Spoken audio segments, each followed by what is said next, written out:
Dear students, this is 11th zoology video class, chapter 3, part 3, tissue level of organization. Chapter 3 and part 3, tissue level of organization. Last video class, we have seen types of epithelial tissue.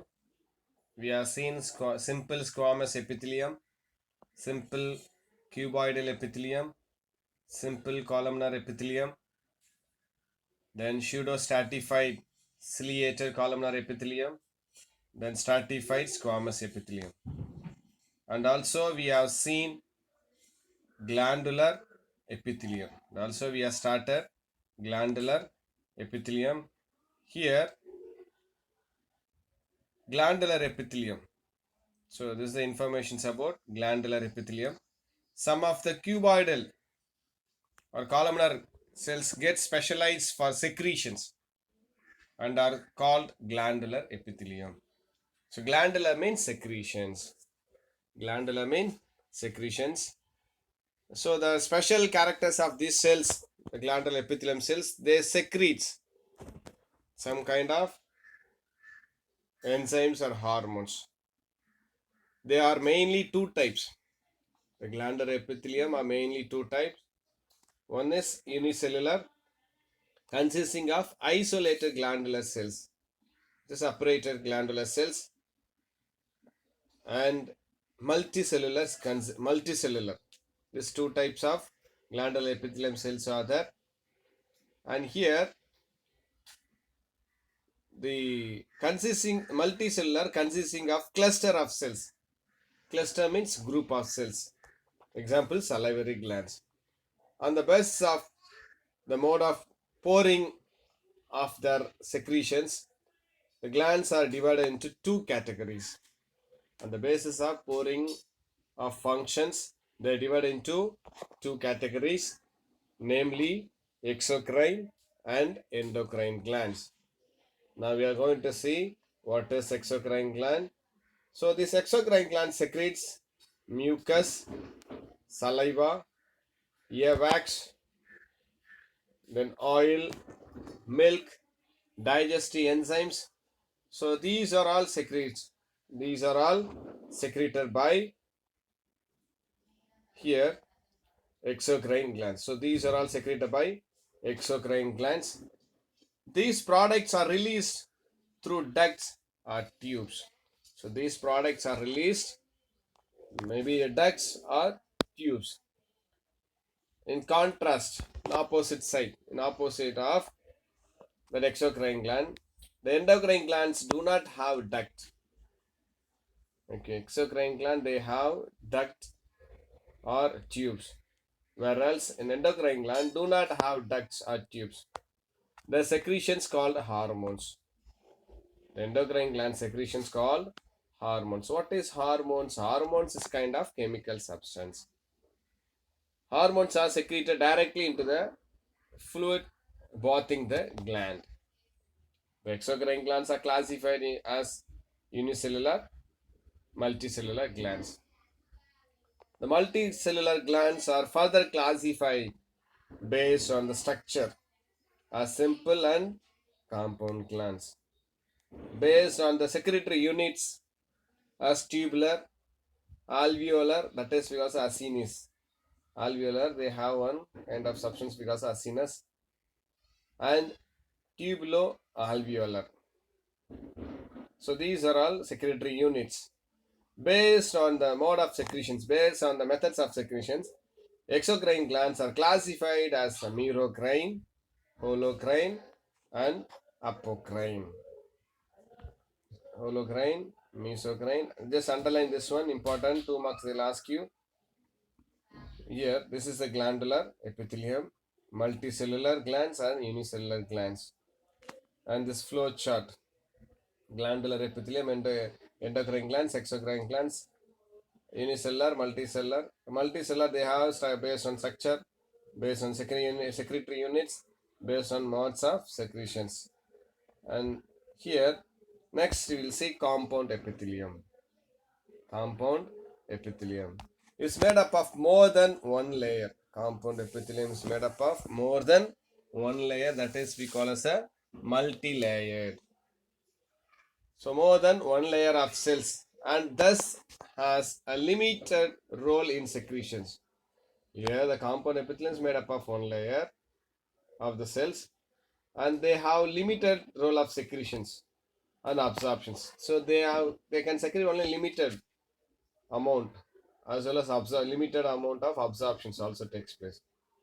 The compound epithelia may be stratified or transitional. Their main function is to provide protections against chemical and mechanical stress. Chemical and mechanical stress here. They cover the dry surface of the skin. The compound epithelium, they cover the dry surface of the skin, the moist surface of the buccal cavity. Buccal cavity means inner cavity of inner mouth, that is because of buccal cavity. Then pharynx, inner lining of duct of salivary glands. All this area, this compound epitheliums are located. And pharynx, inner lining of duct of salivary glands, of pancreatic ducts. So there are four types of compounds epithelium, namely stratified squamous epithelium, cuboidal epithelium, columnar epithelium, and transitional epithelium. So there are four types of compound epitheliums are there. Underline, they'll ask you 2 marks. They are stratified squamous epithelium, cuboidal epithelium, columnar epithelium, transitional epithelium. Yeah, the stratified squamous epithelium. We'll see the stratified squamous epithelium. There are two types called as a keratinized types.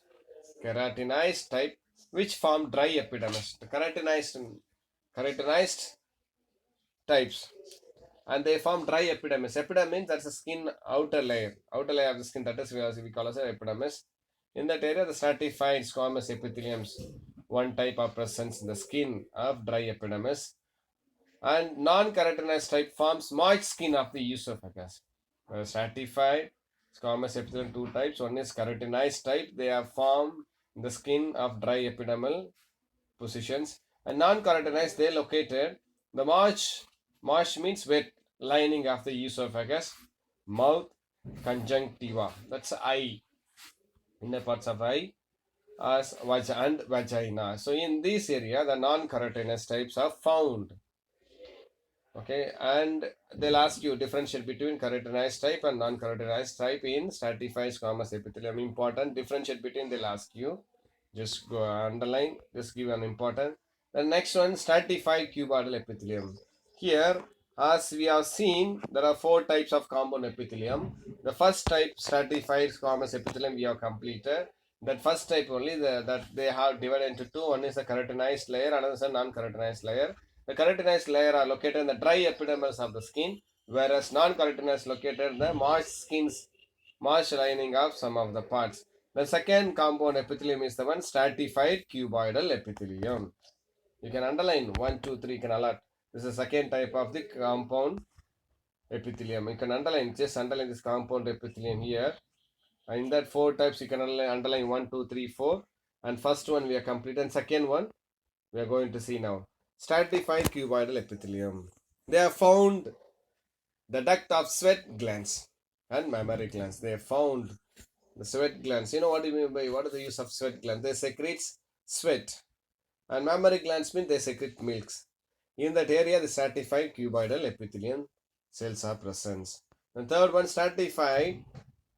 Stratified means a layer.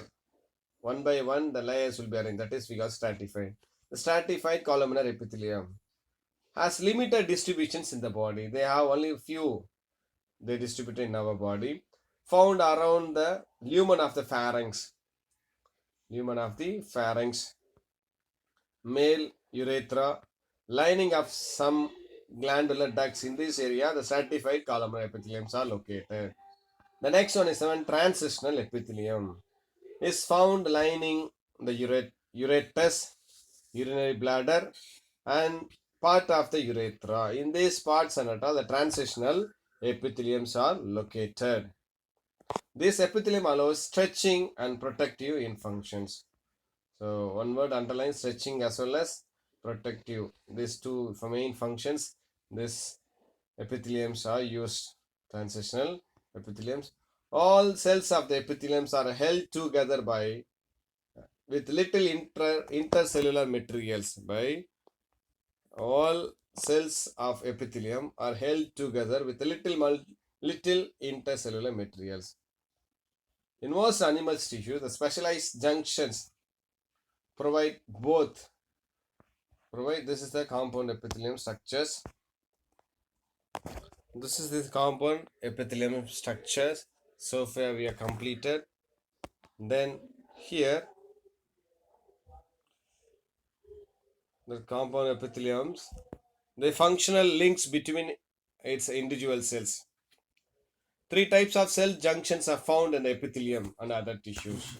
So in the epithelium, there are three types of cells are found on other tissues also.